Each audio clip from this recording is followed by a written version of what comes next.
Okay, lab one.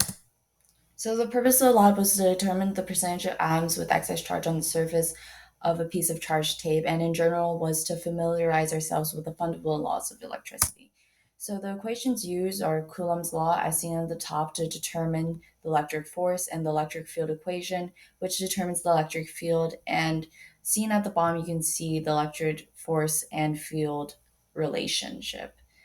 Later on, we'll see Newton's third law, basically equal and opposite forces.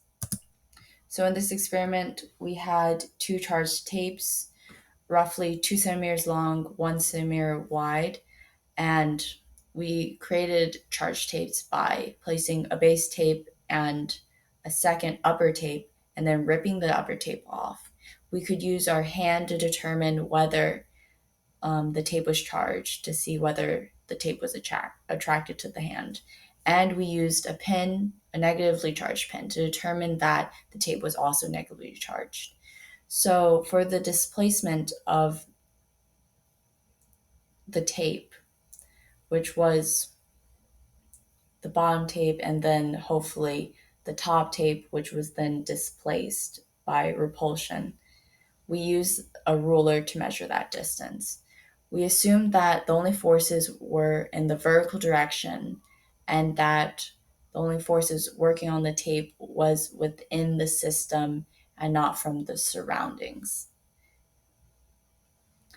We treated them like point charges, that the charges were evenly distributed on the surface and could average into a central location. So in order to find Q, we assumed that because there was no momentum on the top tape, that there was a constant force of gravity and the net force could be at equilibrium, allowing us to do electric force equal to gravitational force. In order to find the mass of the tape, we did the length of the tape times 1 gram per meter, which should be roughly around mass to length of tape. And then we also assumed that each tape has the same charge because of the even distribution and because they were created in the same way. Underlined in red is the found gravitational force, and down here is the found charge. So to find the percentage of the excess charge, we found the area of the tape and assumed the length dimension of the atom to be 10 to the negative 10th. And then we assumed also that the atom takes up the whole area.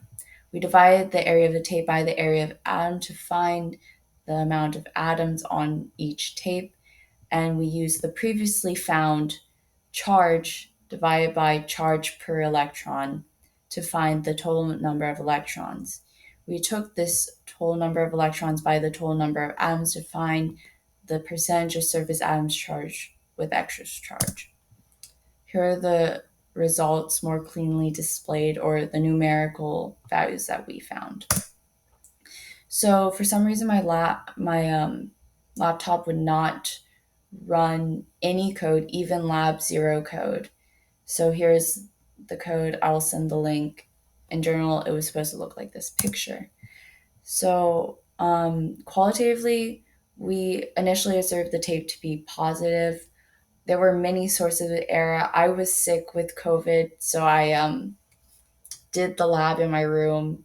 And my room was warm and humid, which could have messed with the charges. And I used my hair to charge the pin, which might also be why the tape was shown to be positively charged. So, for what if both tapes were positively charged, because they're supposed to be the same charge, we would still see the repulsion. And why we shouldn't overhandle the tapes is because it will use your hand as a ground, which will neutralize the charge on the tapes, allowing us to no longer get that electric force. In conclusion, charged objects are attracted to neutral objects, as we seen when we were testing whether the tape was effectively charged. Like charges repel, as seen in the two tape repulsion, and using Newton's third law, we can find the charges of values and any value that is specifically missing.